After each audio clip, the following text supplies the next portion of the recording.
Halo Sobat Tani, sebelumnya perkenalkan nama saya Gini Triarnawa selaku host yang akan memandu jalannya podcast pada pagi hari ini.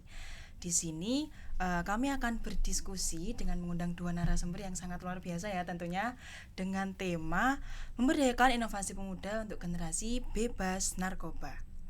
Generasi muda merupakan aset berharga bangsa yang memiliki potensi besar untuk menciptakan suatu kreativitas, inovasi, dan karya yang nyata. Namun hal tersebut perlu didukung dengan lingkungan yang sehat dan terbebas dari ancaman. Salah satu ancamannya yaitu penyalahgunaan narkoba. Mungkin tanpa berlama-lama ya, di sini kami sudah mengundang dua narasumber yang sangat luar biasa yang punya ilmu dan wawasan yang luar biasa juga tentunya. Di sini narasumber yang pertama yaitu ada Bapak Randy Adityawan Eskom selaku penyuluh narkoba ahli pertama Badan Narkotika Nasional Kota Kediri. Beliau telah mengabdikan diri di Badan Narkotika Nasional Kota Kediri sejak tahun 2012 dan aktif dalam berbagai kegiatan penyuluhan, edukasi serta kampanye pencegahan penyalahgunaan narkoba, khususnya di kalangan generasi muda. Selain itu, beliau juga memiliki pengalaman sebagai dosen dan aktif dalam pengembangan media kreatif sebagai sarana edukasi masyarakat. Narasumber kita yang kedua yaitu Ibu Dianti Iyas Oktaviasari, SKMMKes, selaku Wakil Ketua Program Studi S1 Kesehatan Masyarakat Institut Ilmu Kesehatan Baktiwiyata Kediri.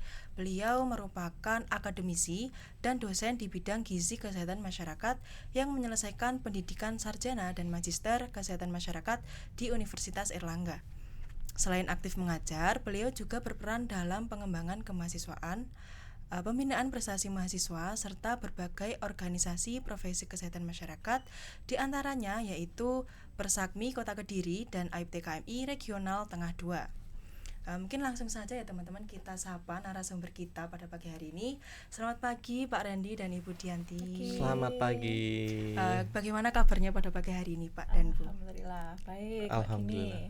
Alhamdulillah. Sehat. Semoga kita semua senantiasa dalam keadaan yang sehat ya. Iya. Mungkin sebelum memulai diskusi kita pada pagi hari ini, saya ingin mengajak Bapak dan Ibu untuk jargon bersama-sama. Nanti kalau saya bilang inovasi pemuda, Bapak dan Ibu bisa menjawab mewujudkan generasi bebas narkoba. Seperti itu ya Pak dan Bu. Mungkin langsung saja, inovasi pemuda Mewujudkan generasi bebas narkoba. Semoga teman-teman yang sedang menonton podcast ini bisa tersalurkan ya semangat kita yang ada di sini. Mungkin langsung saja saya ingin bertanya nih kepada Pak Randy. Ya. Dalam rangka HANI ini ya Pak, bagaimana menurut Bapak sebagai pihak BNN melihat kondisi penyalahgunaan narkoba di kalangan pelajar dan mahasiswa ini? Menyambut HANI ya. Jadi sebenarnya HANI ini kan bukanlah hari perayaan ataupun pesta pora yang mana kita peringati setiap tanggal 26 Juni.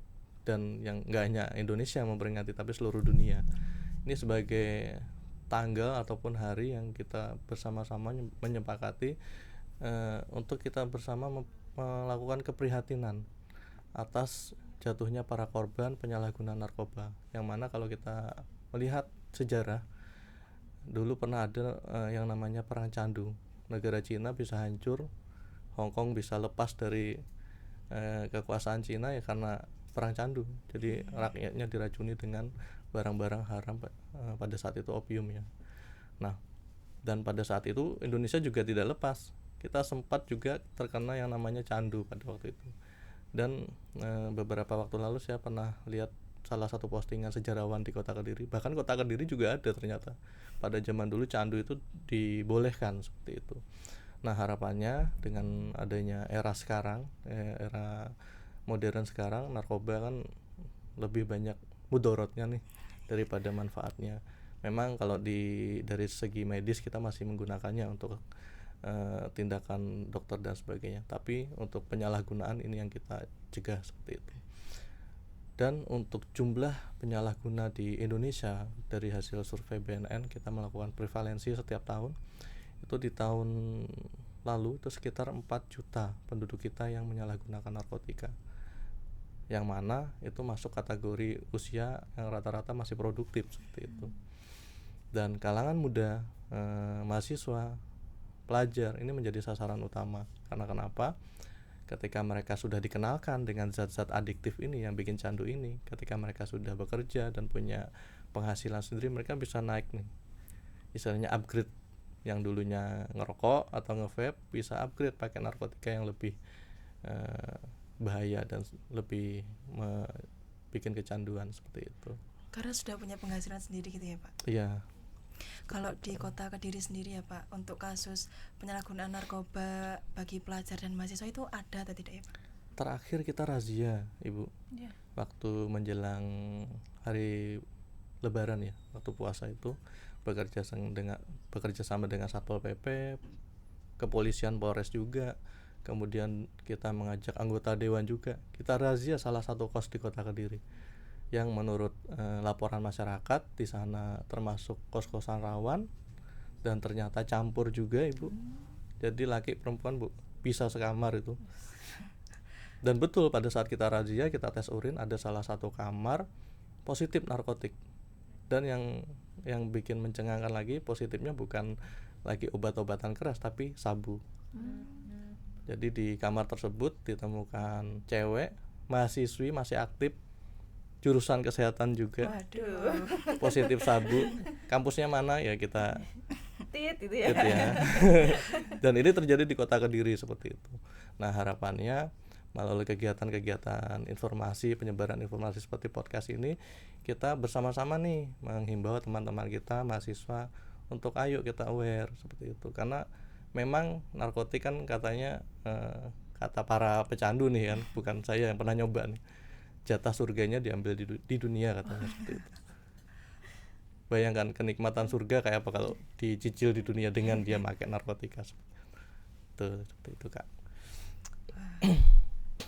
Sangat berbahaya ya teman-teman, jangan dilakukan di rumah. Tapi tadi di kosan. Di kosan. Ya. Kalau dari sudut pandang Ibu Dianti sebagai akademisi ya, bagaimana dampak penyalahgunaan narkoba terhadap pendidikan, prestasi akademik dan masa depan generasi muda? Oke, kalau dari perspektif secara akademis ya, kalau kita lihat dari sisi kesehatan masyarakatnya, pasti penyalahgunaan narkoba ini kan pasti tidak hanya efeknya ke fisik, tapi mental pasti juga kena ya. Dan juga secara keseluruhan, kalau fisik mental kena, pasti juga nanti ke akademik, ke kualitas pendidikan itu pasti juga nanti akan mempengaruhi seperti itu. Kalau kita lihat mahasiswa, kalau misalkan dengan kalau tadi bilang surganya sudah diambil gitu ya, kayaknya kalau mau ke kampus juga males ya kan, mau ke sekolah juga mending saya senang-senang gitu kan ya. Itu pun juga pasti nanti efeknya juga ke akademik pasti turun ya, prestasi pasti turun, kemudian juga absen, mungkin sering bolos, sering nggak masuk, itu pasti juga nanti akan ngefek juga ke situ. Nah pasti juga penurunan konsentrasinya sudah nggak karu-karuan karena memang sudah rusak juga ya dari otak dan sebagainya, daya ingat, motivasi belajar juga pasti mereka pastinya juga akan turun seperti itu. Dan itu secara jangka pendek ya, absensi, kemudian nanti kesulitan mengikuti pelajaran dan sebagainya. Efeknya mungkin nanti adalah ke produktivitasnya turun. Nah itu nanti, itu secara jangka pendeknya. Nanti jangka menengahnya mungkin akhirnya putus sekolah, nggak lanjut kuliah. Nanti efeknya jangka panjangnya lagi pasti juga SDM di negara kita juga pasti akan menurun seperti itu. Karena selain akademiknya dia nggak terselesaikan, fisik dan mentalnya mereka juga pasti sudah melemah juga itu. Mungkin. Jadi memang benar-benar menghancurkan masa depan ya Bu. Iya benar. Dan mungkin nggak hanya masa depan secara pribadi juga ya, tapi juga secara keseluruhan dalam satu bangsa. Karena mereka, kalau kalian ini ya, usia-usia mbak gini, usia-usia teman-teman yang mahasiswa pelajar ini kan masa depan bangsa ya. Mungkin 20 tahun lagi siapa tahu jadi anggota DPR, menjadi pemangku kebijakan. Nah itu kan sebenarnya kan generasi sekarang ya. Nah itu menakutkan kalau ternyata generasinya sudah rusak di duluan gitu. Dengan hal tersebut ya Pak, dari BN sendiri ada cara tidak untuk mengatasi hal tersebut, atau ada rehabnya atau bagaimana? Kalau di BNN, sebenarnya BNN kalau banyak pertanyaan ya di masyarakat ini ada polisi, ada kepolisian ibaratnya, ada TNI, ada BNN. Bedanya apa? Kan semuanya nanganin narkoba. Apalagi sekarang semua, bahkan seluruh kementerian lembaga itu harus ikut dalam istilah kami itu P4GN, pencegahan, pemberantasan, penyalahgunaan dan peredaran gelap narkotika. Gak hanya instansi ataupun kementerian, bahkan lingkungan pendidikan seperti kampus juga ikut. Dan bahkan untuk Bakta sendiri kita sudah MOU ya, Ibu, sudah MOU kerjasama. Nah, wujudnya seperti apa ya? Seperti hari ini kita podcast, ini sebagai wujud kita melaksanakan MOU tersebut dalam mengedukasi teman-teman mahasiswa. Ini seperti apa kalau BNN programnya, kan seperti itu. Yang dilakukan apa? Sudah banyak, Mbak. Jadi kita sudah bekerja sama juga dengan Dinas Pendidikan. Bahkan kita sudah merilis kurikulum IKAN, Ibu, integrasi kurikulum anti narkoba. Jadi secara tidak langsung para siswa mulai dari PAUD TK sampai perguruan tinggi, bahkan secara tidak langsung ketika mereka mendapatkan pelajaran sehari-hari itu ada muatan-muatan anti narkobanya. Misalkan matematika, nanti studi kasus penghitungannya itu ada tentang misalkan kasus orang kena narkoba kayak gitu. Jadi secara tidak langsung mereka jadi, oh ternyata orang yang kena narkoba banyak ya. Ini kalau dihitung secara statistik seperti apa, nah seperti itu. Itu sudah kita lakukan. Kemudian di tahun ini kita juga merilis program Ananda Bersinar, Aksi Nasional Anti Narkotika dimulai dari anak. Khusus untuk kota Kediri, kita berfokus kepada siswa SD, Bu. Jadi kita kemarin bekerja sama dengan Dinas Pendidikan juga. Kita merilis, kita menggunakan maskot namanya Arthur dan Dara. Buat teman-teman mahasiswa yang penasaran bisa buka YouTube, ketik aja Arthur dan Dara. Kita bikin animasi menggunakan AI sebagai media edukasi kita ke anak-anak seperti itu. Karena kenapa? Kalau di anak usia dini kita nggak bisa tuh nunjukin gambar sabu, gambar ganja, kan nggak mungkin. Mereka malah pulang nyari, tanya ke bapak ibunya kan. Tadi sama BNN dikasih tahu sabu kan, beliin, malah minta beliin, repot kan. Yang bisa kita ajarkan yaitu apa yang boleh dan apa yang tidak seperti itu, apa yang dilarang, apa yang dibolehkan. Nah, itu yang kita tekankan sejak usia dini. Dan pola-pola hidup sehat, mulai dari cuci tangan yang benar, sikat gigi setiap hari, dan makanan-makanan, minuman yang sehat yang bisa mereka konsumsi setiap hari. Itu, Mbak, salah satunya. Dan untuk rehab di BNN itu gratis. Syaratnya cuma satu, mau lapor secara sukarela. Jangan nunggu kayak tadi kena razia satu kos satu kamar pacaran, kena razia sidak positif lagi. Nah, itu bakal proses hukum. Tapi kalau dia mau lapor ke BNN dengan syarat dia murni pecandu, beli narkoba untuk dipakai untuk dirinya sendiri, bukan untuk dia nyambi jualan jadi kurir ya. Jadi untuk dirinya sendiri mau lapor ke BNN, kita rehab secara gratis. Karena korban pecandu kalau ke rumah sakit pakai BPJS nggak bisa. Ditolak pasti itu. Yang bisa hanya melalui rehab di BNN. Seperti itu. Jadi menyerahkan diri gitu ya, menyerahkan diri. Jadi ini ada hal yang menarik ya. Jadi ternyata melalui media ini cukup efektif. Kemarin kita sempat bekerja sama dengan Maxim, kita pasang baliho, masih ada kayaknya sekarang di perempatan dekatnya SMKN 2 itu ya, Bu. Oh iya. Kita pasang tulisannya cuma gini, rehab di BNN gratis, tidak di penjara. Besoknya yang DM Instagram kita banyak itu. Ada istrinya yang laporin suaminya, ada pacarnya yang laporin pacarnya lagi. Kemudian ada dia sendiri yang mau lapor, mau rehab seperti itu. Ternyata kampanye kita melalui media ini nggak sia-sia. Jadi efektif gitu ya, Pak? Ya. Kalau dari perspektif pendidikan ya, Bu Dianti, melihat peran program yang BNN tadi, kira-kira dalam membangun kesadaran, karakter, dan ketahanan generasi muda terhadap penyalahgunaan narkoba itu bagaimana, Bu? Oke, kalau untuk peran BNN saya rasa sangat strategis ya, Pak ya. Dan kita memang benar, kita sudah ada kerjasama. Jadi antara BNN dengan kampus IK Bakta ini kita sudah bekerja sama, sudah ada MOU memang untuk terutama dalam hal pencegahan. Betul. Pencegahan karena tidak cukup melalui memang penegakan hukum seperti itu, dan kadang masyarakat menjadi takut ya, takut, dan juga mungkin mahasiswa nanti kalau saya kelapor saya nanti di DO dan sebagainya kan seperti itu. Jadi peran BNN ini ternyata sangat strategis juga untuk pencegahan narkoba, di mana sesuai juga nih dengan prinsipnya Kesmas ya, kita ada preventif dan preventif itu memang BNN ini juga mempunyai peran di situ. dan kita sebagai mahasiswa dari akademisi dan juga dari kampus memang harusnya berkolaborasi ya. Kolaborasi itu memang yang sudah terjalin seperti sosialisasi, kita sering juga, kemudian ada screening ya. Betul. Biasanya Screening tes urin. penyalahgunaan narkoba itu sosialisasi juga setiap tahun ya Pak Betul, ya. Setiap tahun kita kolaborasi dengan BNN. Jadi ada setiap PKKMB ya, setiap ada mahasiswa baru kita kasih sosialisasi apa sih bahaya narkoba itu seperti apa. Kemudian juga lomba seminar kita juga sudah pernah kolaborasi dengan BNN. Jadi saya rasa memang sangat masif juga apa yang sudah dilaksanakan oleh BNN ini untuk pencegahan narkoba terutama di sisi pendidikan. Dan kita juga welcome juga karena memang kalau untuk di IKA Bakta ya Pak ya, kita juga ada budaya plus. Budaya plus ini prima dalam pelayanan, luhur dalam berbudi pekerti, unggul dalam berinovasi juga, dan juga nanti S-nya itu adalah sejahtera dalam kebersamaan. Nah mungkin dalam luhurnya ini, luhur dalam berbudi pekerti ini salah satunya ya memang kita menerapkannya di situ untuk agar mahasiswa ini ya jangan sampai menyalahgunakan narkoba gitu. Jadi memang itu tertanam juga di kurikulumnya kita gitu. Jadi program yang sudah diterapkan tadi memang sangat strategis ya Bu, sangat untuk strategis diterapkan. kalau menurut kami dari dunia pendidikan. Dan kami juga berterima kasih juga dengan BNN karena kita juga banyak kolaborasi, bahkan mahasiswa S1 Kesmas juga banyak yang magang ya. Jadi BNN. Magang kemudian praktik kerja lapangan di BNN karena memang sama, visinya sama untuk pencegahan itu tadi. Jadi memang kita sudah banyak kolaborasi di situ.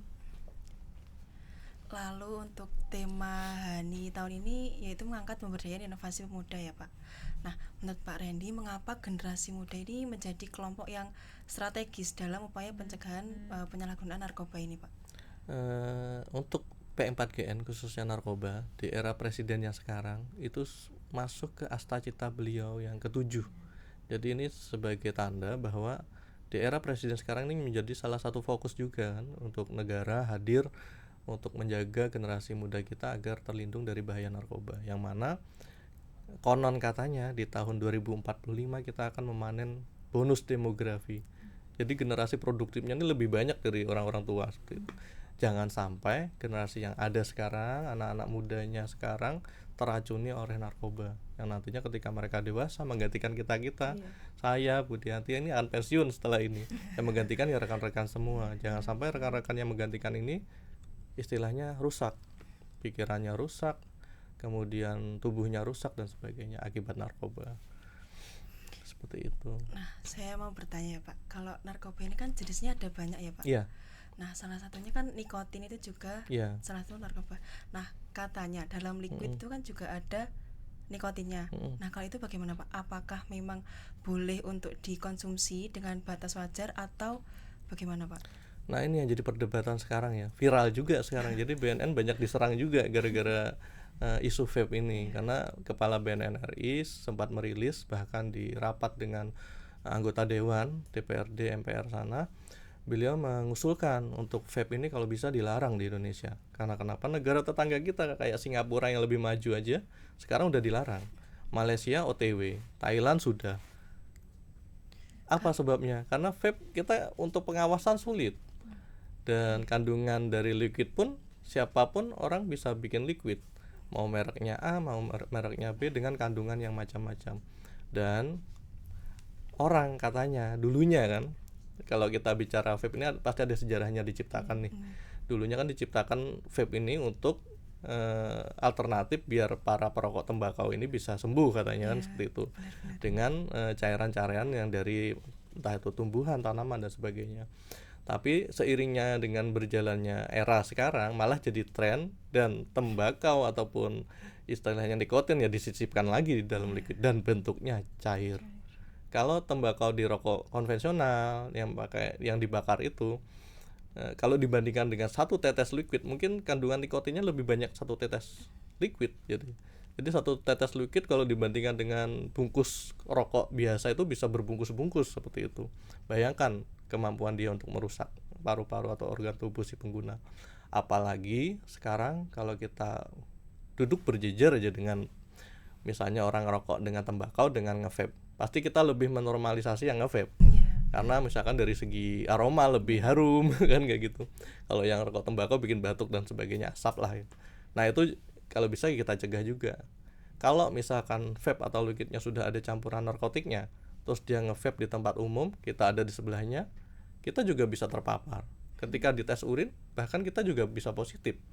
Nah, jadi ini untuk membuka wawasan juga buat rekan-rekan semua bahwa penyalahguna apa istilahnya penggunaan vape itu nggak sederhana itu. Jadi banyak faktornya.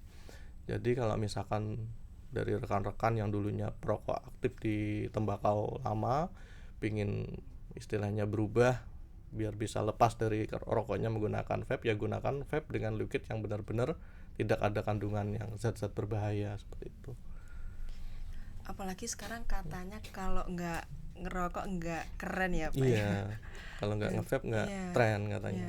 Dan sekarang itu nggak cowok nggak cewek itu sama aja ya Pak. Sama.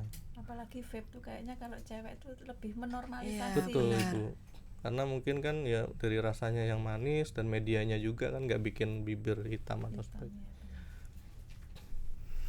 Kalau dari Ibu Dianti ya Bu, bagaimana perguruan tinggi ini dapat mendorong mahasiswa untuk menghasilkan inovasi, karya maupun gerakan sosial yang mendukung upaya pencegahan narkoba ini? Oke, kalau dari segi pendidikan ya, terutama di perguruan tinggi, jadi kan kita kegiatan di perguruan tinggi itu tidak hanya pengajaran, tidak hanya secara akademik saja, tapi kita ada tridharma perguruan tinggi. Jadi di sini ada pendidikan, juga ada pengabdian masyarakat dan juga ada penelitian. Nah, mungkin inovasi-inovasi itu kita bekalinya adalah dari pembelajaran, dari pendidikan itu kan. Kalau misalkan kita di Kesmas ya terutama kan ada kita punya mata kuliah promosi kesehatan, itu kan banyak promosi kesehatan. Kemudian ada penanggulangan adiksi, itu juga ada di salah satu mata kuliahnya. Ya, di S1 Kesmas itu. Nah, di situ sebenarnya dari segi pendidikan kita sudah mendukung di hal tersebut. Kemudian untuk yang inovasi adik-adik mahasiswa ini gimana sih biar bisa terus berkembang gitu ya. Nah, kita dari segi penelitian, nah itu juga bisa mungkin ada wadah-wadah seperti ini, misalkan ada lomba. Nih teman-teman, makanya saya juga mengapresiasi adik-adik mahasiswa yang sering mengadakan lomba hani ya. Nah, itu juga salah satu bentuk teman-teman ini untuk berinovasi ya kan.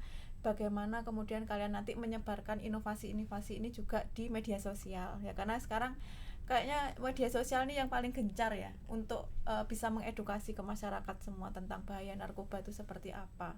Kemudian juga ada pendampingan soft skill juga kan ya, pendampingan soft skill, ada ormawa, ada UKM itu yang bisa bebas berekspresi nih adik-adik mau berinovasi apa, nah itu nanti juga bisa di situ kita kembangkan. Kemudian juga misalkan ada beberapa hibah itu juga bisa kita pakai ya, kita manfaatkan. Misalkan ada PKM, nah itu jadi program kreativitas mahasiswa. Jadi mahasiswa ini punya inovasi itu nggak hanya ada di dalam laptop, nggak hanya dicatat saja, tapi bisa dilaksanakan. Kemudian nanti untuk pengabdian masyarakatnya, untuk yang ke masyarakatnya, nah itu nanti bisa diwujudkan juga, bisa kolaborasi. Nah, kolaborasi dengan BNN ini juga bisa kita pakai seperti ini ya, podcast. Betul. Nah, ini juga salah satu bentuk inovasi dari adik-adik mahasiswa juga yang luar biasa.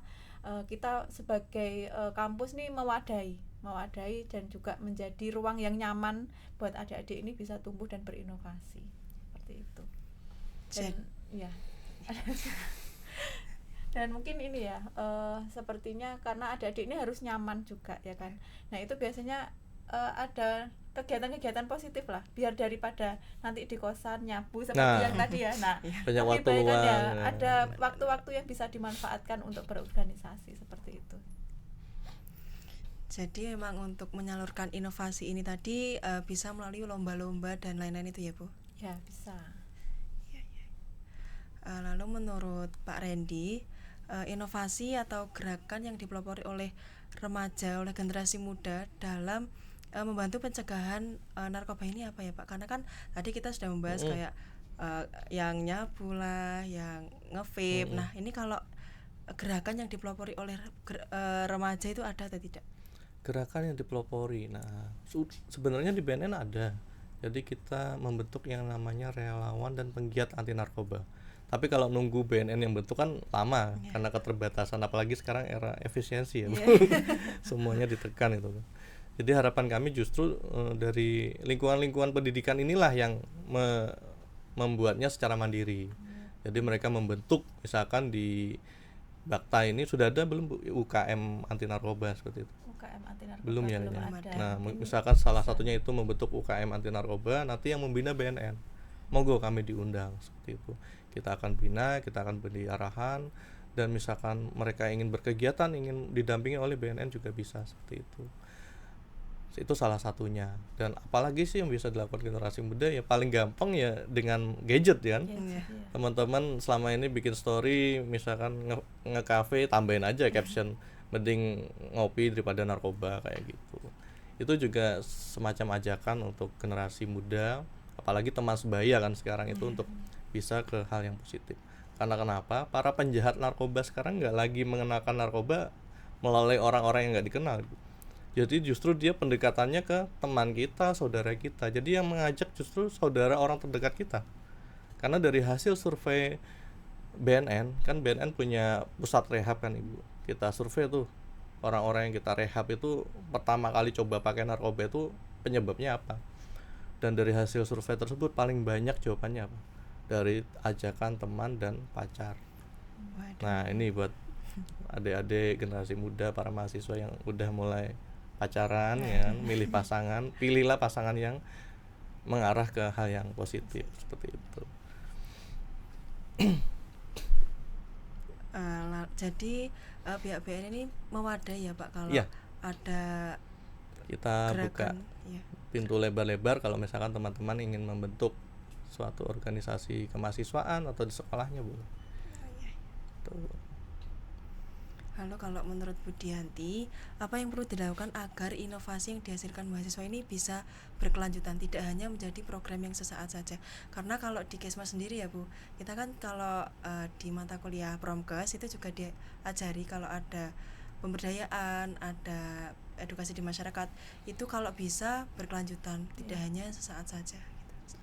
Oke, kalau berkelanjutan tuh kadang memang ini ya, keterbatasannya mahasiswa selesai mata kuliahnya ya kan, sudah dapat nilai selesai, atau mungkin kalau sekarang misalkan adik-adik di hima, di organisasi selesai kepengurusan selesai. Nah memang kita butuhnya adalah keberlanjutan ya, keberlanjutan, kemudian juga nanti pinginnya kita setelah kita selesai kegiatan ini nggak mandek, ada keberlanjutan dan ada pemberdayaan masyarakat. Nah itu mungkin yang memang pelajaran-pelajaran dari mahasiswa nih ya, itu bisa dimanfaatkan, bisa diaplikasikan di masyarakat, dan juga mungkin adalah kolaborasi ya. Kolaborasi juga penting. Jadi tadi misalkan kita bikin nih, misalkan ada UKM anti narkoba. Nah, seperti itu. Itu kan butuh kolaborasi juga. Kalau kita jalan sendiri, mahasiswa jalan sendiri pasti juga nanti akan kesulitan seperti itu.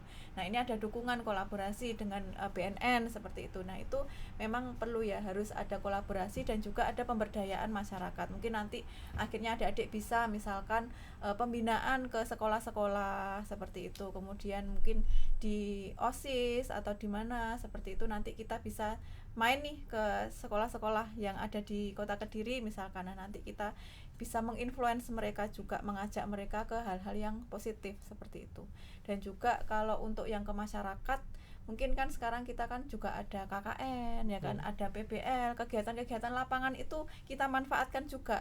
Jadi kadang kan kalau misalkan sekarang kita lagi ada praktek belajar lapangan di desa. Jadi mahasiswa S1 Kesmas itu ada memang satu mata kuliah yang memang mereka harus menerapkan prinsip Kesmas ini di lapangan gitu, di wilayah desa gitu.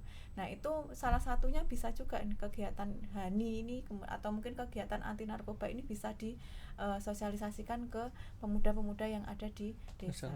Itu karena kebanyakan memang peran pemuda ini masih jarang sekali. Jadi sasarannya biasanya anak-anak juga bisa ke anak sekolah, ke pemuda di sana itu juga saya rasa itu menjadi wadah juga. Yang penting adalah kita bisa menjadi wadah juga ya untuk mahasiswa ini berinovasi, itu kemudian menyalurkan dan berkolaborasi, itu yang penting. Jadi memang kalau agar program ini bisa terus berkelanjutan harus ada kolaborasi ya Bu, dari berbagai sektor. Iya benar, karena kita kalau sendirian nggak bisa nih. Kalau misalkan Pak, saya tahu nih ada mahasiswa, ada teman kita tuh ternyata pemakai gitu. Kalau kita nggak kolaborasi sama BNN, kita nggak bisa juga nih rehabnya gimana caranya. Nah itu jadi memang butuh kolaborasi yang seperti itu.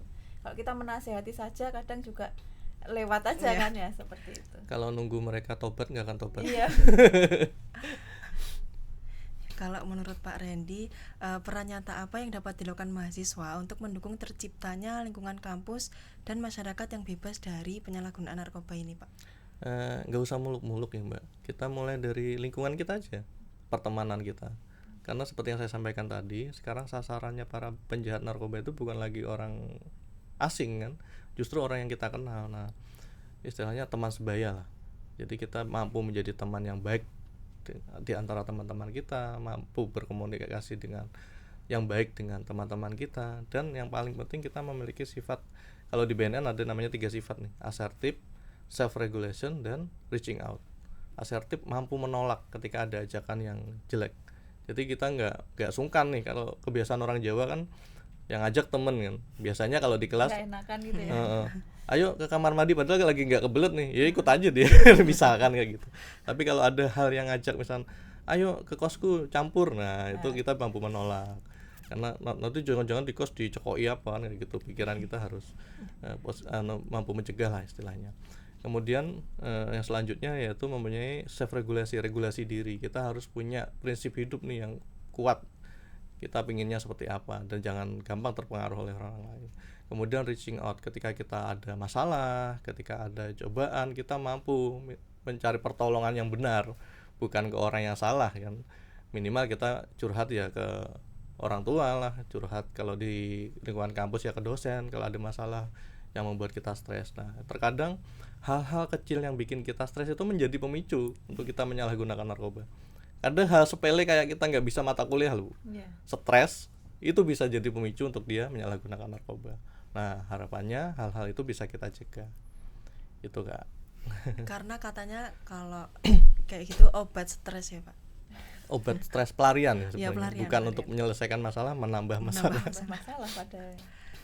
Jadi ini mungkin kalau teman-teman yang ada temennya yang nge-vape gitu, itu boleh nggak Pak kayak kita melarang jangan nge-vape dan lain-lain gitu, boleh? Boleh, tapi yang baik ya, jangan sampai menyinggung perasaannya. Karena ya teman sebaya kita yang tahu lah ya kan, kebiasaan teman kita, gimana cara ngobrol agar dia nggak menyakiti perasaan dia, seperti itu. Lalu kalau bagaimana ya Bu cara menumbuhkan kesadaran, kepedulian dan keberanian mahasiswa agar mampu menjadi agen perubahan dalam gerakan anti narkoba ini Bu? Mahasiswa sebagai agen of change ya. Kalau dari sisi dari kampus sih sebenarnya menciptakan lingkungan kampus ini yang menjadi lingkungan yang nyaman dan aman, dan juga mendukung mereka. Jangan sampai kayak tadi, oh ternyata dia susah kuliah, kemudian dia nggak bisa ngobrol dengan temennya atau nggak bisa konsul ke dosennya gitu, takut, akhirnya dia ya udah larinya ke narkoba. Maka kita juga menciptakan lingkungan kampus ini yang nyaman dan aman bagi mereka. Jadi kita juga banyak ini ya, banyak program-program juga kan. Kita juga ada pembimbingan soft skill, itu kita punya pusat sendiri memang untuk yang kemahasiswaan, prestasi itu juga ada. Kemudian ada konsultasi juga. Jadi untuk konsultasi mahasiswa itu bisa kita arahkan, kalau kita kan punya dosen pembimbing akademik. Jadi setiap mahasiswa ini punya pengganti orang tua ya, pengganti orang tua di dari rumah. Kalau di kampus kita punya DPA. DPA nanti misalkan, oh ternyata mahasiswa saya ada yang seperti ini, konsulkan ke prodi. Nanti kalau misalkan memang butuh pendampingan, butuh konsultasi, itu kita ada pusat memang untuk konsultasi mahasiswa di arah itu. Karena dan juga yang pasti juga ini ya, mendukung teman sebaya itu juga penting. Jadi untuk teman-teman di sini yang sudah aktif berorganisasi, aktif untuk bisa berkegiatan positif, ngajaklah temennya, daripada nganggur di kosan, ikut aku yuk ngapain podcast nih sama BNN, nah misalkan kayak gitu, atau main-main ke BNN ya, main-main saja enggak apa-apa. Untuk jadi teman ini juga punya dukungan ya. Jadi kalau misalkan ada temennya kok sendirian, kemudian merasa kok dia ini ya, ada yang pendiam mungkin, terus kemudian biasanya mengucilkan diri, tolong dirangkul, jangan semakin dijauhi. Nah itu juga merangkul teman ini tidak untuk menjaga mental health-nya mereka juga. Jangan sampai mereka mentalnya kemudian kena, akhirnya kampus juga ternyata dia merasa bahwa kuliah ini nggak asik juga, teman-temannya nggak asik, larinya nanti takutnya adalah lari ke narkoba itu. Jadi jangan sampai seperti itu. Jadi kita harus menciptakan budaya di kampus ini yang nyaman juga, seperti itu. Jadi teman-teman juga harus peka ya sama teman-temannya Ya, sendiri. benar. Kalau ada yang menutup diri mungkin bisa ditanya, bisa dirangkul untuk ikut hima. Ikut ya. Menyibukkan diri di Lah. hima ya teman-teman. Mungkin sebelum mengakhiri podcast hari ini ya Pak, apa harapan Pak Randy terhadap generasi muda Indonesia dalam mewujudkan generasi emas 2045 yang sehat, produktif, berdaya saing dan bebas narkoba? Simple aja ya Mbak. Jadi harapan kami dari BNN yaitu tadi seperti yang disampaikan Bu Dianti, peduli pada siapa, diri sendiri, peduli pada lingkungan, dan kalau di rumah ya peduli pada keluarga, seperti itu. Kalau ada masalah ngobrol, ngomong, jangan disimpan, jangan dipendem. Karena apa? Mental health sekarang kan jadi isu yang paling lagi rame kan sekarang. Dikit-dikit kalau anak Gen Z ini mental health, dikit-dikit mental health, stres kan kayak gitu. Nah, kalau itu nggak dibarengi dengan kita mampu meminimalisir kesetresan ini tadi, itu pasti kalau kita bisa mengontrolnya itu akan bisa kita hadapi seperti itu. Jangan sampai lari ke penyalahgunaan narkoba. Dan di istilah narkoba itu nggak ada yang namanya istilahnya coba-coba. Kalau kita misalkan ke pasar beli jeruk nih, manis nggak boleh nyobain, nggak boleh kan. Tapi kalau di narkoba ada sabu, boleh nggak nyobain sabu sih? Ini sekarang lagi ngetren vape, boleh nggak pakai vape yang ada narkobanya nih misalkan kayak gitu? Nggak boleh. Karena apa? Tingkat kecanduan, tingkat ketergantungan narkotik itu beda dengan ketergantungan dengan nikotin, kafein. Beda. Kalau nikotin, kafein masuknya zat adiktif, zat berbahaya lainnya. Tapi kalau narkotik, psikotropika itu tingkat adiksi atau candunya sangat tinggi. Yang diserang pertama kali ketika masuk ke tubuh kita, otak bagian depan sini, yang fungsinya mengontrol emosi, mengontrol istilahnya kalau di perusahaan tuh CEO-nya lah, yang mengontrol semuanya yang ada di tubuh kita. Kalau itu rusak bagaimana? Nah seperti itu. Dan di narkotik, kenapa kok orang sampai sekarang tahu kalau itu berbahaya kok masih dipakai? Yang dicari apa sih kira-kira? Kenikmatannya ya. Kenikmatan surganya yang tadi yang diambil ya, itu. Kalau di istilah kami itu hormon kesenangannya itu, hormon kesenangan, dopamin yang muncul bukan secara normal. Kalau dopamin secara normal, misalkan kita diajak pacar kita ngafe kan seneng, dapat nilai bagus dari Bu Dianti, bahagia. Tapi bahagianya kan nggak lama kan Bu ya pas saat itu. Tapi kalau dia suntikan narkotik ke tubuhnya, ke otaknya, akan muncul ledakan dopamin yang luar biasa yang belum pernah dia rasakan. Nah itu yang berbahaya, sensasinya itu yang berbahaya. Nah itu jangan sampai teman-teman terkena seperti itu. Jadi jaga diri, jaga lingkungan, dan jaga keluarga. Dan kalau udah nyoba itu pasti bakal ketagihan ya Pak? Pasti ada yang kedua, ketiga, dan kecanduan, adiksi seperti itu. Lingkaran setan ya Pak? Lingkaran setan. Nah, lalu sebagai penutup ya Bu, pesan apa yang ingin Ibu Dianti sampaikan kepada mahasiswa agar dapat memanfaatkan ilmu pengetahuan, kreativitas, dan inovasi untuk menciptakan lingkungan yang sehat, produktif, dan bebas dari narkoba? Oke, pesan saya ya, jadi saya mengajak nih untuk teman-teman seluruh mahasiswa juga memanfaatkan ilmu tadi, kan kita sudah punya ilmunya, itu jangan sebagai ilmu pribadi saja. Oh, yang penting IPK saya bagus, saya punya ilmu ini saya terapkan untuk ujian saja, tapi untuk sosial juga. Jadi ilmu yang sudah kita dapat kita tularkan ke lingkungan kita, lingkungan sekitar kita tadi, untuk diri sendiri, untuk teman lingkungannya, juga untuk keluarganya. Nah itu yang penting. Jadi kita bisa memberikan manfaat nih ke masyarakat juga terkait dengan pencegahan narkoba ini. Apalagi kalau misalkan kita bisa berinovasi, kemudian nanti bisa kita tularkan juga ke teman-teman semuanya, untuk mungkin di sosial medianya, yaitu tadi sedikit-sedikit lah, nggak perlu kita berkampanye. Kalau kita kampanye apa sih, skip gitu kan ya. Nah itu makanya kampanyenya pakai smooth, pakai cara yang halus juga. Ke kafe aja yuk daripada kita nge-vape. Nah seperti itu, hal-hal yang seperti itu, ajakan-ajakan itu harus kita imbangi tidak hanya untuk secara prestasi secara akademik, tapi juga untuk bersosialisasi ke masyarakat dan juga teman-teman semuanya, seperti itu. Karena memang pencegahan narkoba ini bukan tanggung jawabnya BNN saja, bukan tanggung jawabnya pemerintah saja, tapi tanggung jawab kita bersama. Apalagi nanti teman-teman ini yang menjelang, karena katanya Indonesia Emas 2045 ya. Di 2045 yang menjadi tonggak kepemimpinan ini adalah teman-teman sekarang menjadi mahasiswa ataupun di pelajar. Jadi mari kita jauhi narkoba dan juga kita harus bisa menjadi agent of change tadi ya, untuk bisa menjadi agen pencegahan narkoba itu tadi. Jangan menjadi agen narkobanya ya, tapi agen pencegahan narkoba. Gitu ya teman-teman. Mungkin teman-teman bisa menangkap ya apa yang sudah kami diskusikan tadi. Tidak terasa kami sudah sampai di penghujung diskusi kita pada pagi hari ini. Terima kasih kepada Pak Randy dan Ibu Dianti atas sama-sama wawasan, pengalaman serta inspirasi yang telah dibagikan pada episode podcast kali ini. Dari diskusi ini kita belajar bahwa mewujudkan generasi bebas narkoba bukan hanya menjadi tanggung jawab satu pihak saja, melainkan membutuhkan kolaborasi peran aktif seluruh elemen masyarakat, terutama generasi muda. Melalui kreativitas, inovasi, dan kepedulian terhadap lingkungan sekitar, pemuda dapat menjadi agen perubahan yang mampu menciptakan masa depan yang lebih sehat, produktif, dan bebas dari narkoba. Sebelum menutup podcast pada pagi hari ini, mungkin saya ingin mengajak jargon lagi ya Pak dan Bu. Nanti kalau saya bilang inovasi pemuda, nanti bisa menjawab wujudkan generasi bebas narkoba. Nanti ditambahin ya, ketika saya bilang War on Drug for Humanity, Bu host sama Bu dosen jawabnya huha. Siap. Huha gitu aja. Huha gitu aja Pak. Inovasi pemuda, wujudkan generasi bebas narkoba. War on Drug for Humanity. Huha. Ya, Gini Triarnawa selaku host pamit undur diri. Terima kasih. Wassalamualaikum warahmatullahi wabarakatuh. Waalaikumsalam.